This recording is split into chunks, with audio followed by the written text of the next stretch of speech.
Hello hello hello. मेरा नाम है आनंद वर्मा और आपका मेडिकल काउंसलिंग सेंटर में स्वागत है। आज हम बात करते हैं नीट 2026। कल आपका एग्जाम है, कैसे फोड़ना है, टेक्निक क्या लगानी है। बहुत ही अलग तरीके से बात होगी और पूरे अनुभव के साथ बात करेंगे, क्योंकि मैं बायोलॉजी नीट पढ़ाता भी हूँ और काउंसलिंग अभी कर भी रहा हूँ। ठीक है, काउंसलिंग एंड बायोलॉजी दोनों में काम कर रहा हूँ। हालांकि पढ़ा अभी मैं नहीं रहा हूँ, सिर्फ काउंसलिंग कर रहा हूँ। जल्दी ही आपके लिए नीट एंड जेई के लिए कोर्सेज लॉन्च होंगे, नेक्स्ट ईयर से में भी हो जाए। ठीक है, चलो बात करते हैं। बहुत इंपॉर्टेंट बात है, आपको मजा आ जाएगा और कॉन्फिडेंस बूस्ट होगा। क्या गलतियां नहीं करनी है इसके बारे में भी मैं बताऊंगा। ठीक है, आ जाओ बात करते हैं। यार चैनल को सब्सक्राइब करके रखो भाई। व्यूअरशिप ठीक है, लेकिन चैनल नहीं सब्सक्राइब कर रहे। चलो ठीक है, नीट 2026 कैसे आपको फोड़ना है, क्या टेक्निक है, क्या गलतियां नहीं करनी है। सबसे पहले बहुत से वीडियो सर्कुलेट हो रहे हैं, ये ना पहने, वो मत पहने, ड्रेस कोड, ये कितनी टाइमिंग शामिंग। भाई इससे आपका खास कोई मतलब नहीं है। अगर आपको पेपर आता होगा तो टाइमिंग वहां की कोई मैटर नहीं करती, और अगर आपको नहीं आता होगा तो 3 घंटे बैठ के काट भी नहीं पाओगे। तो ये सब बकवास वाली चीजें हैं। ठीक है, इनके चक्कर में मत पड़ो, सिर्फ पढ़ाई करो। और ड्रेस कोड की बात मैं बता चुका हूं भाई। आप एडमिट कार्ड ले जाओ, फोटोज ले जाओ, एक आईडी ले जाओ, लोअर टी शर्ट एंड चप्पल, बस। बाकी पानी वानी पीना हो तो ट्रांसपेरेंट बोतल आप ले जा सकते हो, बाकी कुछ भी नहीं ले जा सकते। क्या ले जाना ये देखो ना यार, क्या नहीं ले जाना तो बहुत सी चीजें हैं, इतना ही करो, हो गया ना। और रही जो वहां पे टाइम खराब करने वाली बात है, तो वो एनटीए ने ऑफिशियल बता दिया कि जो भी जो है आपका जो फालतू के काम कराए जाते हैं वो एग्जाम से पहले ही, यानी 2 बजे से पहले ही करा लिए जाएंगे। तो ये अच्छी बात है, आपको पूरे 3 घंटा इस बार मिलेगा। लेकिन ये सेंटर टू सेंटर वेरी कर जाएगा, क्योंकि गवर्नमेंट कॉलेज में सेंटर जाते हैं ना, तो बहुत से वहां लोगों को पता ही नहीं होता करना क्या है, तो बीच बीच में ड्रामा करते रहते हैं। रूल तो बहुत अच्छा है, लेकिन रूल को फॉलो भी तो करो। ठीक है, बात करते हैं आपको क्या गलतियां नहीं करनी है। कॉन्फिडेंस एकदम आएगा और आपको मजा आ जाएगा। ठीक है, चलो कैसे नीट फोड़ना है। तो सबसे पहले आपको पता होगा, फिजिक्स हो गया, आपकी केमिस्ट्री होगी एंड बायोलॉजी होगी। फिजिक्स में 45, केमिस्ट्री में 45 एंड बायोलॉजी में 90 क्वेश्चन होते हैं। 90 क्वेश्चन होते हैं ना, ठीक है। अब बात करते हैं फिजिक्स की। फिजिक्स में 15 क्वेश्चन एकदम एकदम सिंपल बोल सकते हो, सिंपल लेवल, एकदम सिंपल लेवल के होते हैं। बस अगर आपने पूरी फिजिक्स पढ़ रखी होगी तो 15 क्वेश्चन एकदम में भी आपको थ्योरी बेस्ड मिल जाए, में भी आपको फॉर्मूला बेस्ड मिल जाए, वो भी एक एक लाइन के आंसर वाले, अगर आपने पढ़ रखा हुआ 15 क्वेश्चन यहां से आपको मिल गए। ठीक है, फिजिक्स में। बाकी की मैं बाद में बात करूंगा।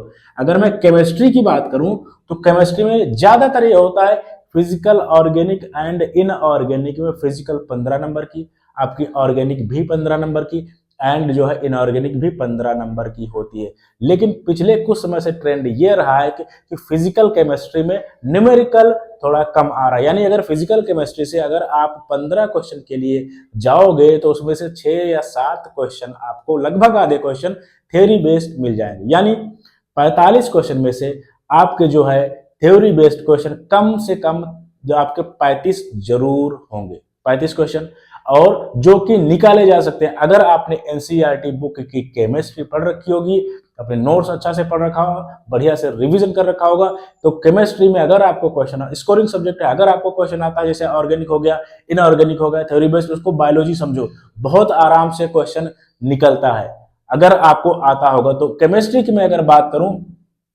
तो अगर मैं फिजिकल की बात कर लूं, ऑर्गेनिक की बात कर लूं और इनऑर्गेनिक की बात कर लूं, इसमें से 35 क्वेश्चन आपके सिंपल बहुत आराम से निकल सकते हैं। आप न्यूमेरिकल छेड़ो ही मत, अगर नहीं आ रहा है तो। ठीक है, और आगे बात करते हैं।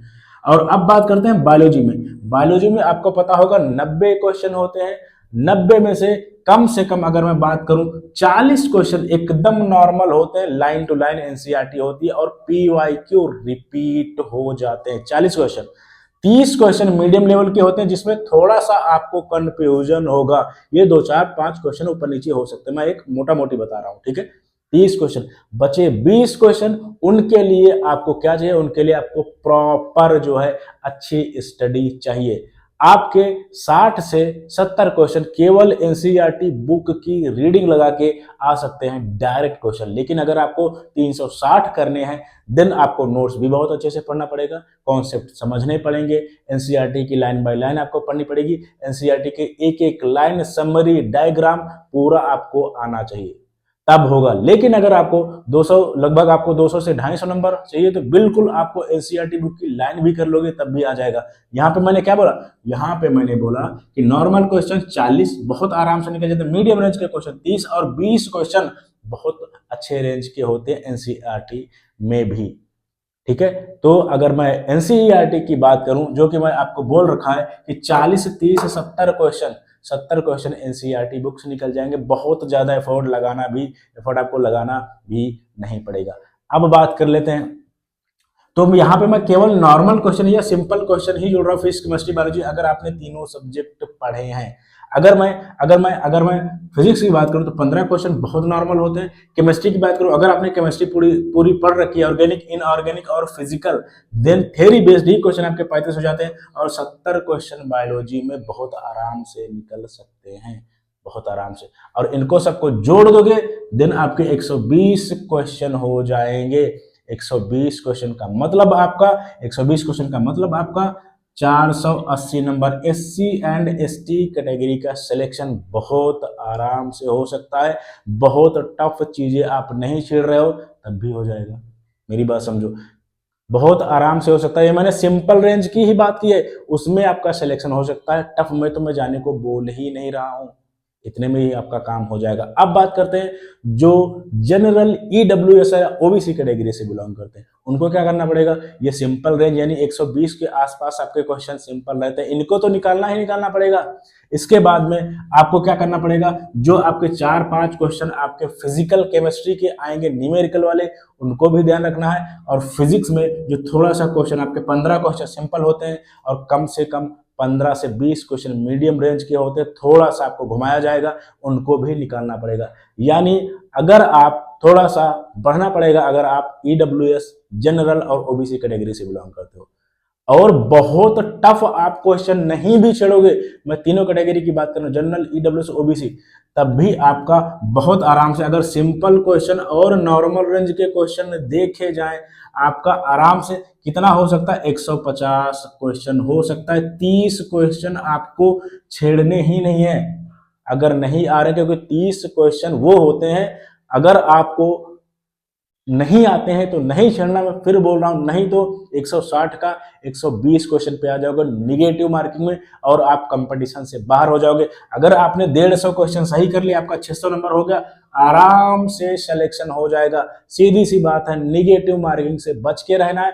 जो क्वेश्चन आता है उसी को बहुत आराम से ध्यान से पढ़ के करना है। बहुत टफ क्वेश्चन छोड़ दोगे तब भी कोई फर्क नहीं पड़ेगा, लालच में मत आना। निगेटिव मार्किंग कैसे भी नहीं होनी चाहिए। अगर आप निगेटिव में चले जाओगे, टांग पकड़ के ऐसे खींच लिया जाएगा और रिग्रेट करोगे कि आपने 160 क्वेश्चन अटेम्प्ट किए थे और मेरे 150 क्वेश्चन सही हो रहे हैं या 140 क्वेश्चन सही हो रहे हैं। वो जो निगेटिव मार्किंग में जाएंगे ना, बर्बाद करके आपको रख देंगे। इस चीज का ध्यान रखना।